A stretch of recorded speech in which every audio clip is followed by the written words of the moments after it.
Here I have Samsung Galaxy M31s, and today I'm going to show you how to take screenshot on this device. So first of all, let's open a screen which you want to capture, for example settings list, and what you have to do next is to press combination power key and volume down at the same time, like this, and screenshot will be taken.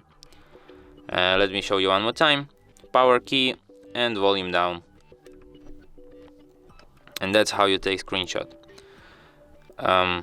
You can find your screenshot in gallery in the screenshots album here, and from here you can share, edit or delete it.